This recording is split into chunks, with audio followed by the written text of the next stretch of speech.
बोलती पुस्तके. ज्यांना वाचनाचा नाद, त्यांना बोलती पुस्तके घाली साद. आमचं चॅनल सबस्क्राईब करा आणि सबस्क्राईब करायला इतरांनाही सांगा. नमस्कार श्रोते मित्र हो. बोलती पुस्तके सादर करत आहे ज्येष्ठ लेखिका शुभांगी भडबडे लिखित कादंबरी जानकी, प्रकरण 18.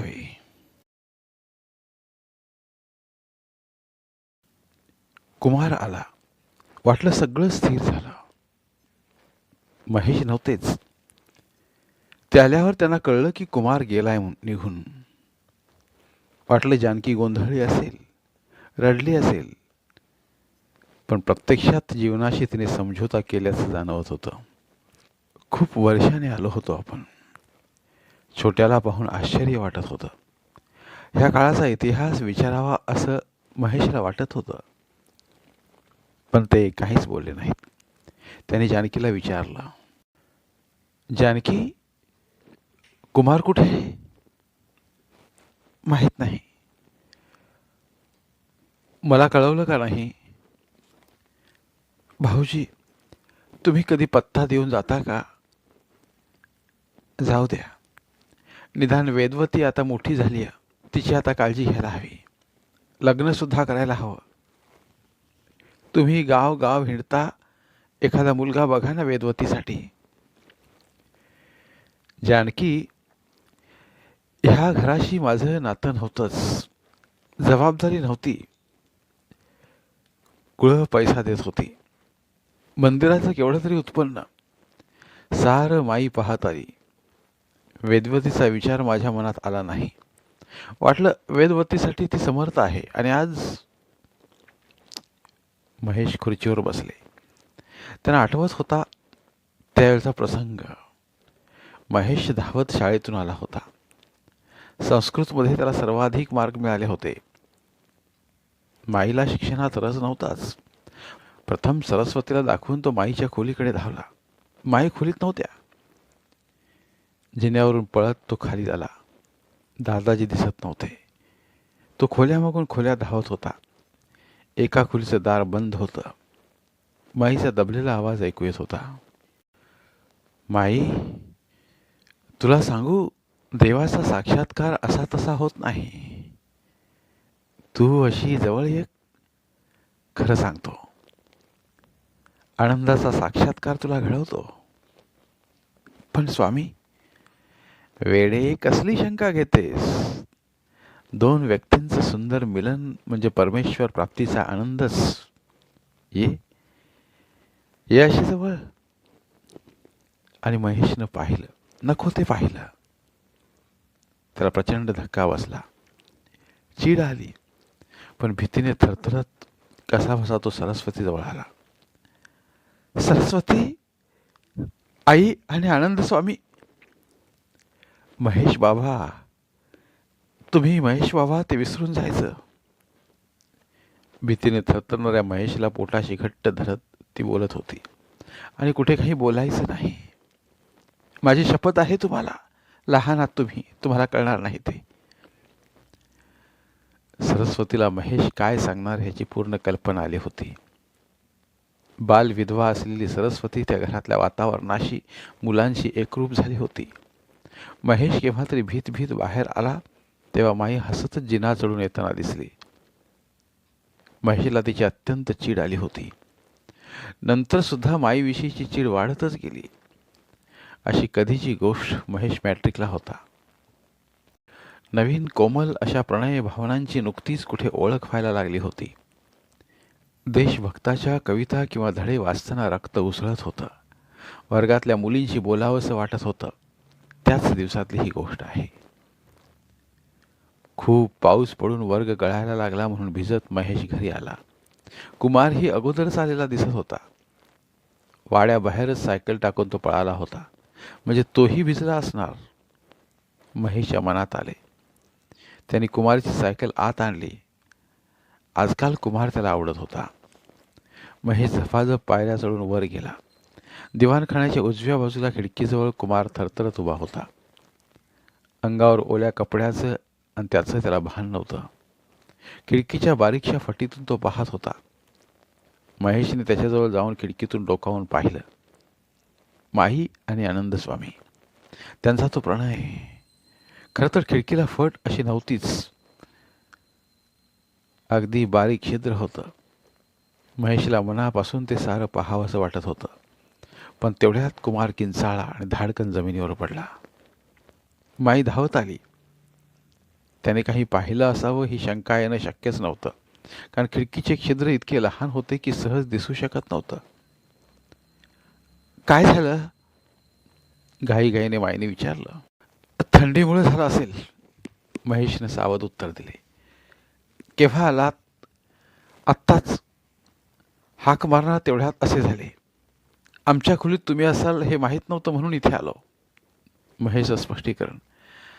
काही हरकत नाही बेटा, जा कपडे बदल. सरस्वतीला हाक मार अगोदर. डॉक्टरांना बोलवायला सांग. डॉक्टर आले. जवळजवळ महिनाभर कुमार आजारी पडला होता. मधून तो भीतीने थरथर कापायचा. कधी पोटाशी पाय आखडून घ्यायचा. त्याला फिट्स पण यायला लागल्या. खूप उपचारानंतर तो नॉर्मल झाला. महेश सतत त्याच्याजवळ असायचा. शाळेत जाईल तेवढाच वेळ दूर असायचा. त्या काळात एकच जाणवलं, आणि जे जाणवलं त्याने तो भयंकर हादरला. कुमारच्या सर्वसामान्य रूपाकडे पाहताना दादाजींची मूर्ती समोर आली आणि स्वतःचं रूप आठवताना समोर आले ते आनंदस्वामी. म्हणजे आपले वडील आनंदस्वामी आहेत ही भयानक जाणीव झाली. दादाजी मात्र खरंच सत्वशील, देवभक्त आणि पापभिरू माणूस. त्यांनी कधीच महेशला परकेपणाने वागवले नाही. दादाजीबद्दल अतोनात आदर आणि श्रद्धा त्याच्या मनात निर्माण झाली. त्याच काळात माईविषयी इतकी चीड उफाळून आली की वाटलं माईचं काहीतरी बरं वाईट व्हावं.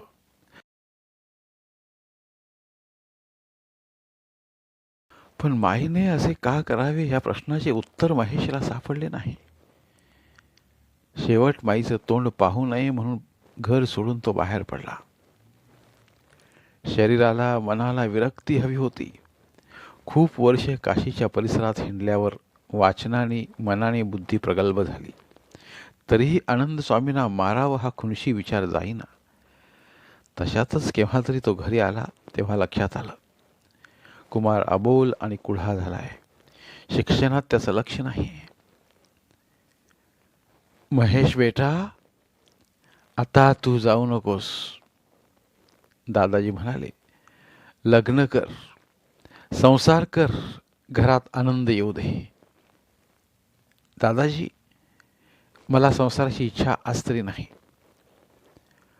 महेशला लग्न करता येणार नाही. मी त्याला देवाच्या पायावर घातलंय. माई म्हणाल्या, पण का असं केलंस? मला मुलं होईनात म्हणून. पण मला तर सांगायचंस. त्यात काय झालं? दादाजी गप्प बसले. त्यावेळी महेशला लहानपणी माईने उच्चारलेल्या शब्दांची आठवण झाली. दादाजींशी बोलताना संसाराची इच्छा नाही असं अनावधानानं तो बोलला, कारण लगेचच त्याला वाटलं माई बोलली नसती तर आपण निश्चितच तयार झालो असतो. पण आता देवानेच आपला मार्ग बंद केला आहे.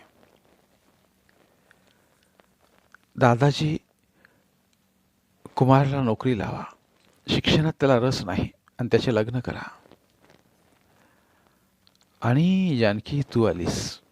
महेश मनाशीच म्हणाले. दारावर टकटक होत होती. महेश उठले. दारात सरस्वती होती. जेवायला चला महेश बाबा. मला भूक नाही. असं कसं रागावता महेश बाबा? राग जिंकणारे तुम्ही. असं का करता?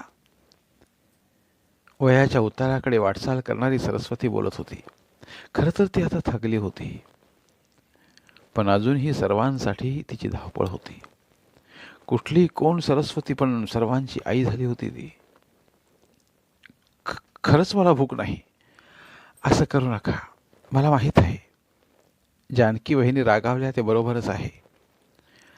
आता मी काय तुम्हाला सांगायला हवं? आता विचार करा. काय करू? खूप करता येईल, पण काय? पहिल्यांदा जेवा मग सांगते. मला स्वामींबरोबर जेवायचं नाही. नका जेवू, मी इथे आणते ताट. सरस्वती गेली. मनातून जेवायची इच्छा नव्हती. त्याला कारण होतं आनंद स्वामी आणि माई आणि दादाजीही. अवाढव्य शक्तीचं उत्पन्न, मंदिराचं उत्पन्न आणि अकारण देणगी देणारे श्रीमंत लोक, यामुळे पैसा कधी संपला नाही, उलट वाढतच होता. पण त्याचा उपभोग घ्यावा असं माईंना वाटत असेल तर सांगता येत नाही. पण दादाजी, महेश, कुमार, जानकी यापैकी कोणीही त्या पैशाचा उपभोग घेत नव्हतं.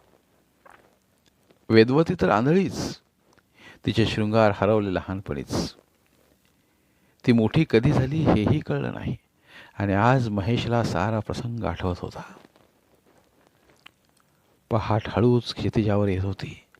कडक थंडीमुळे उठावंसं वाटत नव्हतं. तसं आजकाल जानकीच्या आग्रहामुळे मुळातल्या रसिक वृत्ती जागृत झाल्या होत्या. मन सुखासीन होत होतं. नाहीतर पूर्वीची शुक्राची चांदणी दिसताच उठणारे महेश स्वतः हाताने अंगणाचा भला मोठा परिसर झाडायचे, मग सडा टाकायचे. अथर्व शीर्ष म्हणत अंगावर बोचऱ्या थंडीत ही 20-25 बादल्या पाणी घ्यायचे. तेही स्वतः विहिरीचं ओढून. तोवर काकड आरतीची वेळ व्हायची. आरती झाली की मग पूजापाठ. पण आता महेशने हे सारं सोडलं होतं. फक्त नेमाने पाणी काढून आंघोळीची प्रथा ते विसरले नव्हते. म्हणूनच उठायचा आळस येत होता. पहाट धुक्यातून डोकावत होती. तसा साराच परिसर थंडीमुळे गाढ झोपेत होता. एवढ्यात महेशना दबक्या पावलाने कोणी जातंय याचा भास झाला. पण अंधारामुळे स्पष्ट दिसत नव्हते. आवाज खोलीवरून पुढे गेल्याचं जाणवलं आणि महेश सावध झाला. बाहेर अजूनही काळोख होता. चालणारी व्यक्ती दिसत नव्हती. महेशना वाटलं आपल्याला भास झाला असावा. ते पुन्हा येऊन खाटेवर आडवे होणार तोच गुदमरून ओरडावं तसा आवाज ऐकू आला. महेश धावतच बाहेर आले. वाटला आवाज जानकीच्या खोलीतून असेल. छोट्याला सर्दीचा त्रास होत असेल तरीही पाहावं म्हणून ते माडीवर आले. जानकी स्वस्थ झोपली होती. त्यांनी कानोसा घेतला. सारं शांत होतं. कुठेही जाग नव्हती. आपल्याला भास झाला असावा असं त्यांना पुन्हा वाटलं. ते जिन्याकडे वळणार इतक्यात परत तोच घुसमटलेला आवाज आला. आवाज वेदवतीच्या खोलीतून येतोय असं जाणवलं. ते पटकन वेदवतीच्या खोलीजवळ गेले. दार आतून बंद होते आणि त्याचा गुदमरला आवाज ऐकू येत होता. खरं तर जानकीच्या नंतरची खोली वेदवतीची, त्याच्या पलीकडची खोली सरस्वतीची होती. पण थंडीमुळे साखर झोपेत असलेल्या दोघींना जाग नव्हती. महेशने एकंदर परिस्थितीचा अंदाज घेऊन हाक मारली, वेदवती, दार उघड. काही क्षण धडपड झाल्याचं जाणवलं आणि वेदवती जोरात किंचाळली. वाडा हादरावा एवढा तिचा आवाज होता. दार पटकन उघडलं गेलं. त्याच अंधारातून झपाझप त्या व्यक्तीला खाली जाताना महेशने पाहिलं आणि पाहतच राहिला. जानकी, तू विचारलेल्या साऱ्या प्रश्नांची उत्तरं मी मनात दिलीत ग. महेश मनात म्हणत होते. लक्षात आली मला माझी चूक. जबाबदारीच्या ओझ्यातून मी वेगळा होतो. आता मला कळलंय सारं. हे मी थांबवणार आहे. वेदवती निश्चित पडली होती. जानकी, तू आली होतीस. काय घडलं हे मला आणि वेदवतीला माहीत आहे. मला सांगायचे धैर्य नाही. त्या माणसाच्या नरडीचा घोट घ्यावासा वाटतो, पण मी काही करू शकत नाही. कारण जानकी वेदवतीची अशी भीषण अवस्था करणारा नराधम माझा जन्मदाता पिता होता. सरस्वती ताट घेऊन आली. महेश एकटक खिडकीतून दूरवर पाहत होते. त्यांचं एकाग्र चित्त विचलित करण्याचं धैर्य तिच्यात नव्हतं. धन्यवाद. उर्वरित कादंबरी पुढील भागात.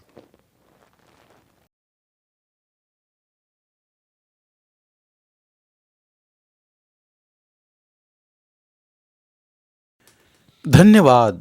प्रिय श्रोते मित्र हो, आपल्यासाठी एक आवाहन. आमच्या चॅनलच्या प्लेलिस्ट विभागात तुमच्यासाठी शेकडो कादंबऱ्यांचे ऑडिओ बुक्स उपलब्ध आहेत. तिथे प्रत्येक कादंबरीचे सर्व भाग एकत्रित मिळतील. त्यामुळे सध्या सुरू असलेल्या क्रमशः कादंबरीच्या पुढील भागासाठी वाट पाहण्याची गरज नाही. तुमच्या वेळेनुसार तुम्ही संपूर्ण कादंबरी सलगपणे ऐकू शकतात आणि साहित्याचा आस्वाद घेऊ शकता. कृपया आमच्या चॅनलच्या होमपेजवर जाऊन प्लेलिस्ट चेक करा आणि तुमची आवडती कादंबरी निवडा. धन्यवाद.